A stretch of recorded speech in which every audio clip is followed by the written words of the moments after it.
Alors, bonjour. Ça, c'est une petite vidéo, dans le fond, pour vous montrer un peu plus d'explications pour les variables de condition. J'ai eu beaucoup de gens qui sont venus me voir à propos des variables de condition. Alors, voici une deuxième façon de les voir. Et là, ce que dans le fond, je vais faire, c'est que je vais les présenter. Je vais les présenter dans le fond, du point de vue de ce qui se passe à partir de la librairie et du système d'exploitation. Donc, on va voir un peu les structures de données qui sont affectées avec les variables de condition, donc dans la librairie ou dans le noyau. Je ne ferai pas la différence entre les deux simplement parce que d'un point de vue utilisateur, pour l'instant, ce n'est pas quelque chose qui va vraiment être. Alors, dans le programme qu'on va avoir pour faire la démonstration, je vais avoir donc deux variables globales ici. Donc, vous avez la variable de condition C, il n'y en a qu'une seule ici, et un mutex ici, donc M. Ce sont des variables globales, donc c'est des variables qui vont être accessibles à tous les threads. Le programme main, lui, dans le fond, ce qu'il va faire, c'est qu'il va créer, il va initialiser une variable de condition et ensuite initialiser un mutex. Et par la suite, créer trois threads. Prenez note que je vais sauter beaucoup de bouts de code, donc c'est vraiment les parties importantes des codes que je monte que je vais montrer dans les exemples. Et en bas ici, donc vous allez avoir les structures de données ou les états qui vont être mis à jour avec toutes les différentes opérations. Alors, encore là, je répète, je ne fais pas de différence à savoir est-ce que c'est une structure dans le noyau ou dans la librairie pthread. Donc, on commence. Notre programme main donc vient s'exécuter ici. On vient donc initialiser une variable de condition. Donc, vous voyez ici, je la fais apparaître maintenant à l'intérieur donc du noyau de la librairie. Et deuxième étape ensuite, on vient créer, plutôt initialiser, un mutex. Donc encore là, vous le voyez ici, j'ai mon mutex qui est apparu. Ensuite, je viens créer trois threads qui vont faire partie de l'exemple. Et là, on va prendre quelques instants pour voir que font ces threads. Le premier thread, c'est très bébête. On va faire un mutex lock. Ensuite, on va aller, si vous voulez, attendre sur la variable de condition C et ensuite faire un unlock. Le thread T2 va faire exactement la même chose. Et le thread T3, lui, qu'est-ce qu'il va faire? Simplement une boucle. Donc, deux fois, ce qu'il va faire, c'est euh, saisir un mutex, signaler une variable de condition et libérer un mutex. Encore là, quand je vous disais, je saute des grands bouts de code, euh, la synchronisation n'est pas nécessairement parfaite parce qu'en théorie, T3 pourrait s'exécuter au complet, mais comme je vous le dis, c'est un exemple simplifié juste pour voir qu'est-ce qui va se produire lorsqu'on a fait les différents appels de fonctions. Donc, comme mes trois threads ont été créés, vous voyez aussi dans l'ordonnanceur en bas ici, j'ai maintenant rajouté trois threads, T1, T2, T3, et leur état est prêt. Alors, c'est important, qu'est-ce que vous allez voir dans les prochaines acétates, c'est que l'état des threads change constamment en fonction des appels qu'on va faire. Donc, mon ordonnanceur choisit ici d'exécuter le thread T1 en premier. C'est le choix que j'ai fait pour l'exemple. Et donc, on va commencer à faire rouler le thread T1. Alors, la première instruction de T1 vient faire un mutex lock. Alors, qu'est-ce qu'on voit ici? L'état du mutex vient de changer pour L pour signifier le lock. Donc, le mutex a été saisi. Ensuite, on vient faire l'instruction pthread control wait. Et là, il y a beaucoup de choses qui vont se produire. Premièrement, on va donc, dans la librairie ou dans le noyau, on va associer la variable de condition ici maintenant avec le thread T1. Donc, si vous voulez ici, on a une liste chaînée qui représente tous les processus ou les threads, plutôt tous les threads qui sont en attente que cette variable de condition-là soit signalée. Aussi, si on regarde l'intérieur, une partie du code de la fonction pthread_conwait, on voit qu'on libère le mutex. Donc, vous voyez ici maintenant, le mutex est libéré. Et finalement, qu'est-ce qui va se produire ensuite? C'est l'appel système thread suspend. Que vient faire thread suspend? Ça vient donc indiquer au système d'exploitation qu'il faut maintenant mettre le thread T1 à l'état bloqué.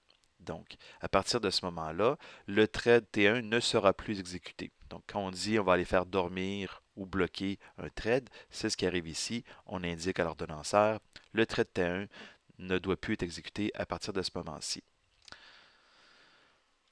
Ensuite, donc, l'ordonnanceur va choisir le prochain thread qui est prêt. Ici, donc, c'est le thread T2.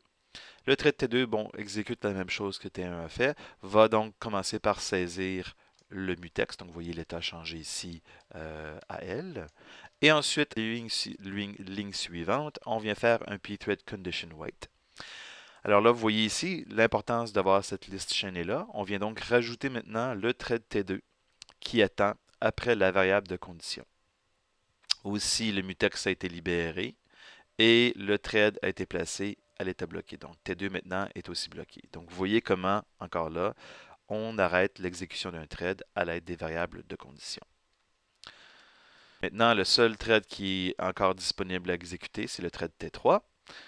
Et première chose que T3 vient faire ici, c'est donc de saisir le mutex. Donc, vous voyez ici, le mutex a été saisi. Alors maintenant, à l'instruction suivante, le thread T3 vient faire le signalement sur la variable de condition C. Et là, ici, on voit donc qu'on a deux threads qui sont en attente sur la variable de condition. Et là, donc, qu'est-ce qui se passe? Le système d'exploitation a le choix de choisir soit T1 ou T2. Dans le standard pthread, il n'est pas spécifié lequel des deux l'on doit réveiller. Donc, c'est vraiment au libre choix de chacun des systèmes d'exploitation de venir implémenter, dans le fond, quel on va choisir. Dans mon exemple, qu'est-ce que je vais faire? Je vais donc choisir le thread T1 pour le réveiller. Et donc, on replace T1 dans l'état prêt. Ça, c'est le système d'exploitation qui va faire ça. Il va donc indiquer que T1 est prêt à l'ordonnanceur. Et donc, j'ai aussi indiqué ça par le fait que la flèche maintenant redevenait de couleur solide ici. Maintenant, on continue l'exécution du thread T3. Le thread de T3 vient libérer le mutex. Donc, vous voyez ici, le L a disparu, donc le mutex est maintenant disponible. J'ai fait un changement de contexte vers le thread T1, tout simplement parce que je suis l'ordonnanceur et je peux faire ce que je veux. Et ensuite, si vous vous rappelez, le thread T1 avait fait appel à la fonction thread suspend pour aller attendre. Maintenant, lorsqu'on replace le thread T1 dans l'ordonnanceur, la ligne suivante qui va être exécutée dans la fonction pthread condition wait, c'est mutex lock. Donc, vous voyez, on revient saisir le mutex. On avait ici une section critique, ici dans le fond, parce que c'est l'objectif ici des mutex, c'est pour protéger la section critique. Et donc, c'est important que lorsque la fonction pthread condition wait retourne et qu'on retombe dans le fond dans le code de la fonction de thread T1, que le mutex soit ressaisi. Et là, dans le fond, vu que c'est un exemple très simple, je ne fais rien essentiellement dans ma section critique. Donc, on va venir libérer le thread mutex unlock. Donc, vous voyez ici, le mutex a été libéré. Et là, bon, le code de T1 termine. Donc, vous voyez dans l'ordonnanceur, on a éliminé le thread T1.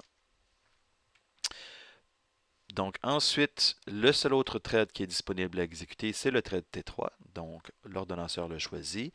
Et là, dans le fond, on repart code. Le thread T1 ressaisit le mutex. Donc, vous voyez ici, c'est le L qui indique. Ensuite, encore là, on a un conditional signal qui s'est fait. Et là, vous devez avoir remarqué qu'on a retiré le thread T2 de la liste d'attente sur la variable de condition. Et aussi, donc, ça implique que l'on a placé le thread T2 après. Quand je dis encore là, c'est le système d'exploitation qui va l'avoir placé dans l'état prêt.